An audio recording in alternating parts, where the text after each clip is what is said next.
Episode वहीं से start होता है जब इरेई सोचती है ऐसा लग रहा है मानो इस घड़ी के अंदर कोई फंसा हुआ है। निया कहता है क्या तुम जानने के लिए क्यूरियस नहीं हो। योहान कहता है कि हनी क्या तुम्हें उस ड्रैगन की तरह एक और डोरमैट चाहिए। इरेई सोचती है क्या डोरमैट, ये अचानक से उसकी बात क्यों करने लगा। योहान कहता है अगर तुम रोज एक ही डोरमैट पर कूदोगी तो तुम बोर हो जाओगी है ना। और ये कहते हुए वो निया की तरफ देख रहा था और निया उसको घूर रहा था। योहान कहता है अब मैं जब सोच रहा हूँ तो कुछ डोरमैट पुरानी हो गई हैं, हमें उन्हें भी बदल देना चाहिए। इरेई कहती है कि डोरमैट के बजाय कैसा रहेगा कि हम एक पंचिंग बैग लिया है। और ये सुनकर निया हैरान हो जाता है और कहता है कि मुझे नहीं लगता है कि आपको कुछ इतना वायलेंट पसंद आएगा। जरा अपने चेहरे की तरफ देखिए, आप कितनी शांति पसंद करने वाली दिखती हैं। इरेई कहती है वैसे मुझे शांति इतनी भी कुछ खास पसंद नहीं है। निया कहता है प्लीज इस बात को मान लीजिए क्योंकि किसी की किस्मत आपके हाथों में है। इरेई कहती है अच्छा ठीक है, तुम कह रहे हो तो मैं इस बारे में दोबारा सोचूंगी। योहान कहता है ठीक है, जब भी तुम्हारा मन बदल जाए तुम मुझे बता सकती हो। फिर वो लोग लिफ्ट में थे और निया कहता है कि मैं तो बस कैजुअली ग्रीट कर रहा था। योहान कहता है लेकिन तुम्हें इस तरह का मजाक नहीं करना चाहिए जो कि मुझे भी पसंद नहीं। और इरेई सोच रही थी उस वक्त मैंने कार के बाहर जो देखा था मुझे यकीन है वो वही था। तभी योहान उससे आवाज लगाता है और कहता है क्या हो गया, चलो चलने का वक्त हो गया। नेक्स्ट सीन में इरेई बाथरूम में थी और सोच रही थी एक मिडिल एज मैन जो कि अपने 50s में चल रहा है, उसके बाल नहीं है, वो आधा टकला है और उसकी तोन निकली हुई है। मुझे यकीन है कि वो उस कंपनी के सीईओ थे। लेकिन योहान ने जो कहा था अगर वो सच है कि वो जो कंपनी है वो सिर्फ मेरे दिमाग में एग्जिस्ट करती है, मेरा ब्रेन डैमेज होने की वजह से मैंने झूठी यादें बना ली, इसका मतलब है कि सीईओ को भी एग्जिस्ट नहीं करना चाहिए था। रुको, क्या ये कोई इत्तेफाक है? लेकिन ऐसा कैसे हो सकता है, कोई इंसान जो असल में एग्जिस्ट करता है वो मेरे दिमाग में एग्जिस्ट करता है। लेकिन आखिर वो एकदम सेम कैसे दिख रहे थे, यहाँ तक कि उनके कपड़े भी सेम थे और जिस तरह से वो अपनी तोंद को सहलाते रहते थे जैसे कि कोई प्रेग्नेंट औरत। जितना मैं इस बारे में सोच रही हूँ उतना मुझे यकीन हो रहा है कि मैंने उस आदमी को शहर में देखा था। क्या वो सच में कंपनी का सीईओ? यहाँ तक कि मेरी यादें भी कंपनी को लेकर काफी साफ है, मुझे अपने सारे कलीग्स के चेहरे भी याद है। आखिर वो झूठ कैसे हो सकते हैं? शायद ये भी हो सकता है कि ये सब कुछ झूठ ना हो। अगर मेरा हस्बैंड या ये कहूँ वो आदमी जो कि कमरे के बाहर बैठा हुआ है अगर वो मुझसे झूठ बोल रहा हो तो। फिर वो वॉशरूम से बाहर आती और योहान कहता क्या तुम्हारे मन में कुछ चल रहा है? जब भी तुम कुछ देर के लिए अकेले रहना चाहती हो तो तुम बाथरूम में जाकर छुप जाती हो। इरेई सोचती है क्या इसे ये भी बात पता है? अब तो मुझे यकीन हो गया है कि ये कोई नॉर्मल रिलेशनशिप नहीं है क्योंकि ऐसा हो ही नहीं सकता कि मैंने उसे ऐसी बात बताई हो। और वो योहान से कहती नहीं, मैं बस आईने में देख रही थी। योहान कहता है कि बाहर भी काफी ज्यादा आईने लगे हुए हैं। इरेई कहती है पर बाथरूम के आईने में मैं सबसे खूबसूरत नजर आती हूँ। और तभी अचानक वो सोचने लगती है कि ये फीलिंग, ऐसा लग रहा है कि मानो मेरी सांस मेरे गले में अटक गई है। और अचानक से वो चिल्ला कर कहती है प्लीज ऐसा मत करो। और देखते हैं कि उसके हाथ भी बुरी तरह से कांप रहे थे और वो कहती है कि ऐसा मत कहो, मुझे ऐसी चीज से नफरत है। और वो सोचने लगती है कि ये क्या है, इस आदमी की वजह से आखिर मुझे इतने गूज़बम्प्स क्यों आ रहे हैं। और योहान उससे कहता है कि ठीक है मैं नहीं करूंगा, मैंने तुमसे कहा था ना कि तुम्हें जिस चीज से नफरत है मैं वो नहीं करूंगा, इसलिए डरो मत। इरेई सोचती है क्या डरना, क्या मैं सच में इस वक्त डर रही हूँ? योहान अपने हाथ फैलाता है और कहता है मेरे पास आ जाओ। इरेई कुछ सोचने लगती है और उसके पास आकर खड़ी हो जाती है। तभी योहान उसे गले लगा लेता है और कहता है कि कोई बात नहीं हनी, देखना सब कुछ जल्दी ही ठीक हो जाएगा। इरेई सोचती है ऐसा लग रहा है मानो ये किसी एक्साइटेड पेट को शांत कराने की कोशिश कर रहा है। और वो योहान से कहती है कि मुझे बुलाने के बजाय तुम मेरे पास क्यों नहीं आए? योहान कहता है क्योंकि मैं चाहता था कि तुम खुद चल कर मेरे पास आओ। इरेई सोचती है सच में इसे ये सब कुछ करना बहुत पसंद है, ये सच में एक बहुत अजीब इंसान है, लेकिन फिर भी इस वक्त इसकी बॉडी की ये गर्माहट इतनी भी बुरी नहीं लग रही। फिर नेक्स्ट सीन देखते हैं इरेई कंप्यूटर पर सर्टिफिकेट ऑफ मैरिज रिलेशंस को चेक कर रही थी। वो उसमें अप्लाई कर देती है और तभी कुछ देखकर हैरान हो जाती है का शादी का सर्टिफिकेट सच में ऑफिशियली रजिस्टर्ड था। और वो अचानक से हंसने लगती है और सोचती है अगर मैं इस बारे में सोचूं तो एक लीगल गार्डियन यानी कि मेरा हस्बैंड एजेंट जिसने कि मेरे हॉस्पिटल के फॉर्म पर साइन करा था, तभी मुझे वहाँ हॉस्पिटल में एडमिट करा गया था। मुझे लगता है कि मैं बस बिना बात के फिक्र कर रही हूँ। ज्यादा सोचना बंद करो इरेई। लोग कहते हैं कि दुनिया में एक जैसे दिखने वाले 7 इंसान होते हैं, तो ऐसा क्यों नहीं हो सकता कि इमेजिनेशन वाला कैरेक्टर भी असल में एग्जिस्ट करता हो। जब मैं इस बारे में सोच रही हूँ तो मुझे योहान के लिए काफी बुरा लग रहा है। उसे काफी तकलीफ हुई होगी। मैंने बिना बात के उस पर शक कर लिया और अपने बीच में एक बहुत लंबी दीवार खड़ी कर दी और मैं बिना सोचे समझे उसके ऊपर चिल्ला दी थी। लेकिन मुझ पर गुस्सा होने के बजाय योहान ने उस वक्त मुझे कंफर्ट करा। मैं इस वक्त उसे देखना चाहती हूँ। ये सोचकर वो बाहर आती है और सोचती है क्या वो ना ही बेडरूम में है और ना ही लिविंग रूम में है, आखिर गया कहाँ। ढूंढते ढूंढते वो एक कमरे में पहुंचती और सोचती है ये कौन सी जगह है। मुझे नहीं पता था कि हमारे घर में ऐसा भी कमरा एग्जिस्ट करता है। ऐसा लग रहा है कि मानो एक मैं अलग ही घर में आ गई हूँ, क्योंकि यहाँ का इंटीरियर सब कुछ कितना अलग है। घड़ी पर नंबर्स के बजाय अजीब से लेटर्स लिखे हुए हैं। इस घड़ी के अंदर 3 सुइयां होने के बजाय 4 सुइयां हैं। लेकिन तभी घड़ी वाला जो दरवाजा है वो अचानक से खुल जाता है। इरेई उसके अंदर देखती है। वहाँ पर एक बुक रखी थी जिसका नाम था दी ब्लैक बुक। इरेई सोचती है क्या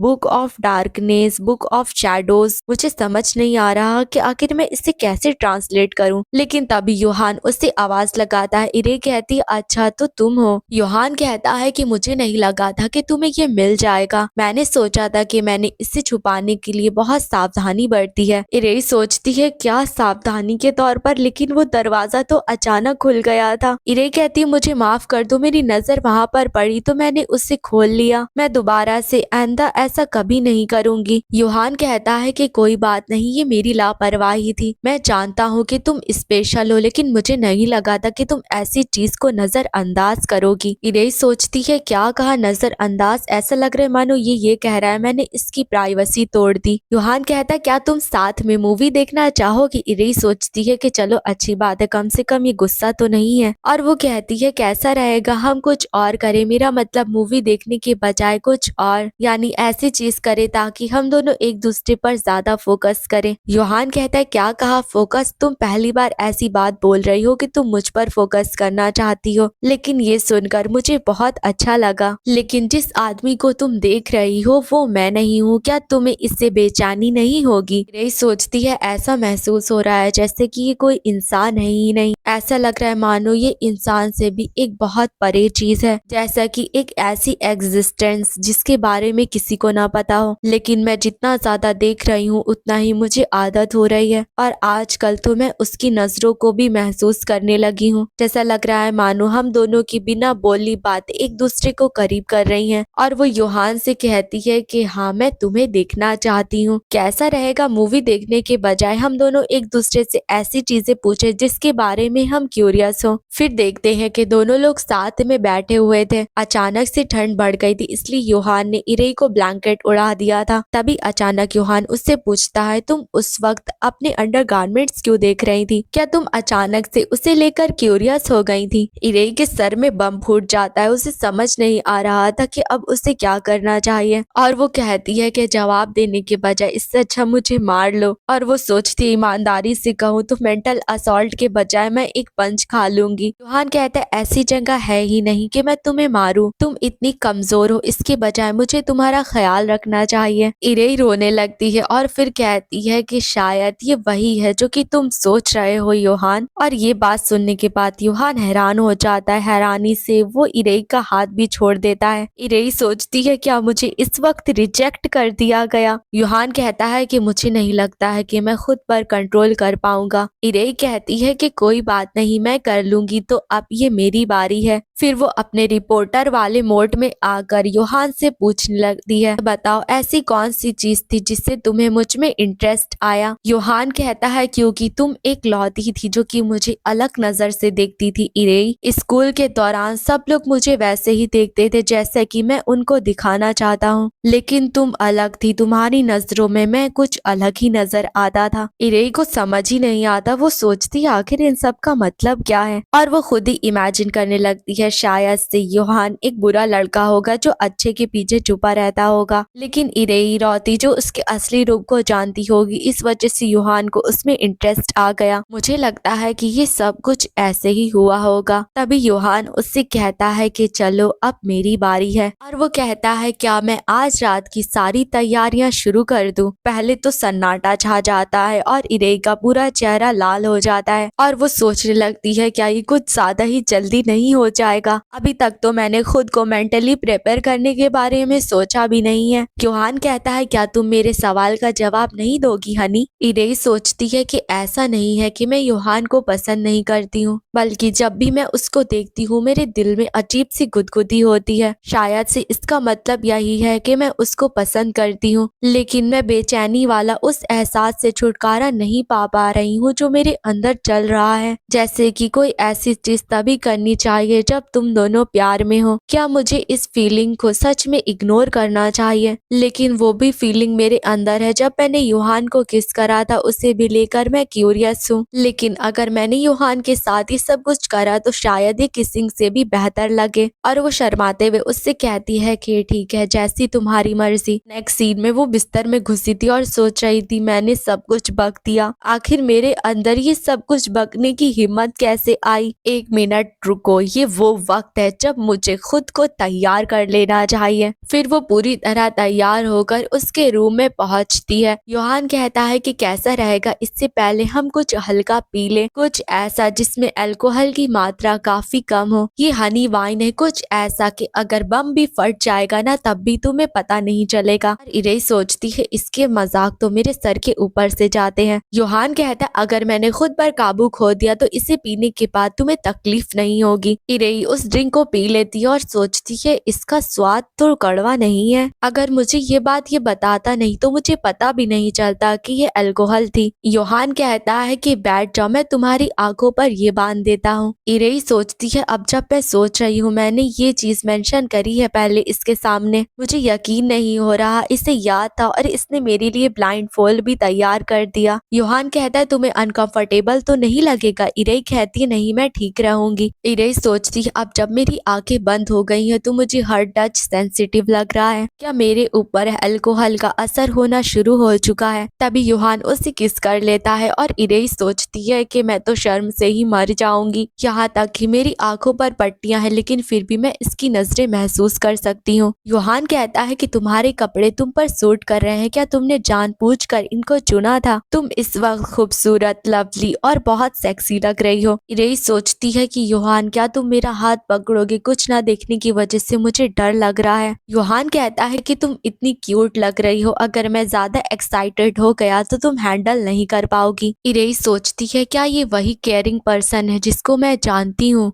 थोड़ी देर बाद उसको अपनी पूरी बॉडी पर वही मॉन्स्टर वाले टेंटिकल फील होने लगते हैं और वो सोचती है कि नहीं ऐसा नहीं हो सकता, मैं बस ज्यादा सोच रही हूँ। थोड़ी देर बाद उसकी आंखों का ब्लाइंड फोल्ड अचानक से हट जाता है। वो मिरर में देखती है जहाँ पर योहान की रिफ्लेक्शन नजर आती है। तभी योहान भी उसकी तरफ देख लेता है। इरेई सोचती है एक पल के लिए जो मैंने देखा वो योहान का चेहरा था ना, वो इंसान की तरह नजर आ रहा था, लेकिन ऐसा कैसे हो सकता है? फिर नेक्स्ट सीन सीधा अगली सुबह का देखते हैं। योहान उससे कहता है क्या तुम उठ गई? और इरेई उसको देखकर सोचती है ये वही फोटो वाला योहान है और वो कहती है क्या सुबह हो गई या फिर अभी भी रात है? योहान कहता है कि तुम क्या चाहती हो? इरेई कहती है मैं चाहती हूँ कि रात हो ताकि मैं आराम से इसी तरह लेटी रहूं। और खिड़की के बाहर देखते हैं जहाँ पर चांद निकला हुआ था। योहान कहता है अगर तुम थक गई हो तो सो जाओ, मैंने पहले ही तुम्हें नहला दिया है। और इरेई सोच रही थी कि इस वक्त मैं देख पा रही हूँ सिल्की हेयर, लॉन्ग आईलैशेस और ये मिस्टीरियस आंखें। क्या मैं सच में इस वक्त कोई सपना देख रही हूँ? लेकिन तभी उसका मूड खराब हो जाता है क्योंकि योहान का चेहरा फिर से ट्रांसफॉर्म हो गया था। योहान कहता है क्या हो गया, आज मैं कैसा नजर आ रहा हूँ? इरेई कहती है कि तुम एक एंजल लग रहे हो, लेकिन भयानक वाले। तुम्हारे सर के ऊपर इस वक्त एंजल के पर हैं। योहान कहता है तो क्या मैं इस वक्त एंजेलिक लग रहा हूँ? वैसे तुम्हें नींद आ रही होगी, तुम अभी और सो जाओ। इरेई कहती है कि मेरे इस तरह से गाल खींचना बंद करो। योहान कहता है कि कैसे बंद करूँ जब तुम इतनी क्यूट लग रही हो? ऐसा लग रहा है मेरे सामने एक मछली बैठी है जो उसे छूने से मना कर रही है। इरेई कहती कहती है तुम कोई बिल्ली नहीं हो योहान। तभी योहान मियाओ करता है। इरेई कहती इस तरह से मियाओ मत करो, तुम भयानक बिल्ली लग रहे हो। और हाँ, कोई भी बिल्ली इस तरह से मियाओ नहीं बोलती है। योहान कहता है अच्छा ऐसा क्या, शान ने कभी बोला नहीं तो मुझे पता नहीं। इरेई सोचती अरे हाँ, जब मैं इस बारे में सोच रही हूँ मैंने भी पहले कभी शान की आवाज नहीं सुनी। और वो मजाक में बोलती है कि हो सकता है कि शान कोई बिल्ली ना हो। योहान कहता है तो आखिरकार तुम्हें इस बात का पता चल गया। और इरेई सोच रही थी शायद से शान को कोई बीमारी हो इसलिए वो बोल नहीं पाता। योहान कहता है कि उसकी फिक्र करने के बजाय तुम मेरी फिक्र करो। मैं चाहता हूँ कि तुम्हारी सारी मेंटल एनर्जी सिर्फ मेरी तरफ हो। इरेई कहती है कि मेंटल एनर्जी को साइड में रखो, तुमने मेरे साथ बहुत गलत करा था और तुम्हारी उस ड्रिंक की बदौलत ही मैं ठीक हूँ। योहान उसको चिढ़ाने लगता और कहता है मुझे माफ कर देना, वो मेरा फर्स्ट टाइम था। इरेई कहती है नहीं वो नहीं था, मेरी याददाश्त चली गई है पर तुम्हारी नहीं गई है। योहान कहता है कि अगर तुम्हें तकलीफ हो रही है तो मैं तुम्हें मसाज कर सकता हूँ। इरेई कहती है कि मुझे छूना मत, मुझे तुम पर बिल्कुल भी भरोसा नहीं है। योहान कहता है कि क्या मैं इतना बुरा हूँ, मैंने ही तुम्हें नहलाया था। इरेई कहती है और मुझे बेहोश करने वाले भी तुम ही थे। योहान कहता है कि तुम्हें नींद आ रही है, तुम सो जाओ, गुड नाइट हनी। फिर नेक्स्ट सीन में इरेई बताती है कि ऐसे ही हम लोग बहुत बार अल्टीमेट हुए, फिर वो लोग वॉशरूम में थे और योहान कहता है क्या मैं तुम्हारे बाल बांध दूं। इरेई कहती है कि कोई जरूरत नहीं, मैं ये खुद कर लूंगी। योहान कहता है ऐसा क्यों। इरेई कहती है ऐसा मत दिखाओ कि तुम्हें कुछ पता ही नहीं है, मुझे याद है कि किस तरह से तुमने मेरे बालों को बांधा था, फिर मैंने देखा कि तुमने मेरे ही अंडरगारमेंट्स से मेरे बालों को बांध दिया था। योहान कहता है लेकिन मैं वैसे में जाकर तुम्हारे लिए हेयर टाई कहाँ से ढूंढ कर लाता। इरेई कहती है तुम्हें याद नहीं है, डॉक्टर ने कहा था कि तुम्हें मेरा ख्याल रखना है। वो सोचती है मुझे बेहोश करने के बाद नतीजे की बातें कर रहा है। खैर मैं क्या ही कहूँ, मुझे भी तो मजा आया था। और वो योहान से कहती है कि तुम सच में एक मॉन्स्टर हो। योहान कहता है हाँ तुम सही कह रही हो और तुम मॉन्स्टर की दुल्हन हो। इरेई कहती है मैंने किसी मॉन्स्टर से शादी नहीं करी थी, मैंने इंसान से शादी करी है। योहान कहता है अब कुछ नहीं हो सकता क्योंकि तुम हमेशा के लिए मेरी हो गई। इरेई कहती है तुम्हें याद है ना कि हमें कल हॉस्पिटल जाना है। योहान कहता है अरे हाँ, वक्त कितनी जल्दी गुजर जाता है। इरेई सोचने लगती है आजकल योहान थोड़ा इंसान की तरह लगने लगा है, क्या ये एक साइन है कि मेरा ब्रेन अब हील हो रहा है। जब भी मुझे इस बात का डर होता कि मुझे कुछ भी याद नहीं है, लेकिन तब मुझे इस बात को सोचकर सुकून मिलता कि बहुत सारी चीजें योहान को मेरे बारे में पता है। एक ऐसा इंसान जिसकी मैं बहुत ग्रेटफुल हूँ और कोई ऐसा जो कि मेरे खाली दिमाग को भर रहा है। कभी कभी वो मुझे अजनबी सा लगता है लेकिन मैं उसकी बहुत शुक्रगुजार हूँ। और वो कहती है कि कल तुम काम पर जा रहे हो ना, मेरा बहाना बनाकर घर में ना रुके रहो। योहान कहता है लेकिन क्यों, मैं तो तुम्हें परेशान नहीं कर रहा, मैं तो बस चुपचाप रहता हूँ। इरेई कहती है बिल्कुल नहीं, इस बात में कोई सेंस नहीं बनता कि इतने दिनों से तुम काम पर नहीं जा रहे। योहान कहता है लेकिन मैं गया तो था उस वक्त जब मैं तुम्हारे साथ गया था। इरेई कहती है क्या तुम सच में वहाँ पर काम करने के लिए गए थे। योहान कहता है तब तो मैं कुछ नहीं कर सकता, एक हस्बैंड को अपनी वाइफ की बात सुननी चाहिए, लेकिन तुम्हारे ऊपर मेरा एक एहसान है। इरेई कहती है और वो क्या है। योहान कहता है कि जब मैं काम पर जाने के लिए निकलूंगा तो तुम्हें मुझे छोड़ने के लिए आना पड़ेगा। इरेई सोचती है क्या वाकई इस बात पर ध्यान देने की जरूरत है, लोग सोचेंगे कि वो पूरी जिंदगी अपने घर से बाहर ही नहीं गया। फिर नेक्स्ट सीन देखते हैं, इरेई ब्रेकफास्ट बना रही थी और योहान उसको छुपकर देख रहा था। इरेई कहती है मैंने तुमसे कहा था ना कि आज मैं ब्रेकफास्ट बनाऊंगी, एक कदम भी किचन में रखने की हिम्मत मत करना जब तक कि मैं अपना काम नहीं खत्म कर लेती। फिर वो ब्रेकफास्ट बना देती है और योहान से पूछती है तो कैसा बना है। योहान कहता है कि मुझसे तो अच्छा ही बना है, शायद ऐसा इसलिए क्योंकि तुमने इस खाने के अंदर खाने की आत्मा डाल दी है। इरेई कहती है जब मैंने खाने की आत्मा की बात करी थी तो सच में तुम उस वक्त नाराज हो गए थे। योहान कहता है कि नहीं तुम सही कह रही थी, मैंने सच में पहले कभी खाने की परवाह नहीं करी, मैं बस रेसिपीज को फॉलो करता था, खाने में उसकी सोल कैसे डालनी है ये मुझे नहीं पता था। इरेई कहती है तो मेरा खाना तुम्हें कैसा लगा। योहान कहता ईमानदारी से कहूँ तो मुझे नहीं पता कि खाने में ऐसी क्या खास बात है, लेकिन जब तुमने इसे बनाया है तो मुझे पता नहीं क्यों बेहतर महसूस हो रहा है। इरेई सोचती है क्या ये सच में कोई ऐसा है जिसे खाने की कोई परवाह नहीं, लेकिन जब इसने कहा कि मेरा खाना तब मुझे अच्छा लगा और मेरे लिए इतना ही काफी है। फिर योहान जाने लगता है और इरेई उससे कहती है कि तुम्हारा दिन अच्छा हो हनी। ये बात सुनकर योहान हैरान हो जाता है और उसे गले लगा लेता है और कहता है क्या मैं आज भी काम पर नहीं जाऊं। इरेई कहती है कि बकवास मत करो और तभी वो उसके गाल पर किस कर लेती है और उसे धक्का मारते हुए कहती है कि अब तुम्हें काम पर जाना चाहिए। फिर योहान घर से बाहर आ जाता है और देखते हैं कि अचानक से उसका चेहरा ग्लिच होता है और असली योहान में बदल जाता है। दूसरी तरफ इरेई सोच रही थी कभी कभी वो मुझे बहुत शर्मिंदा कर देता है। वैसे डिस्चार्ज होने के बाद पहली बार मैं अकेले घर में हूँ, लेकिन समझ नहीं आ रहा योहान के बिना अकेले मुझे क्या करना चाहिए। शायद काफी समय बाद मैं अकेले शॉपिंग पर जाऊंगी और जाकर मैचिंग सूट खरीदूंगी। लेकिन तभी उसकी डोरबेल बजती है। वो सोचती है कि आखिर इस वक्त कौन आया होगा। वो बाहर जाकर देखती है तो वहाँ पर निया खड़ा हुआ था जिसके हाथ में गर्मा गर्म ब्रेड थी। इरेई उससे कहती है मिस्टर निया आप यहाँ पर क्या कर रहे हैं।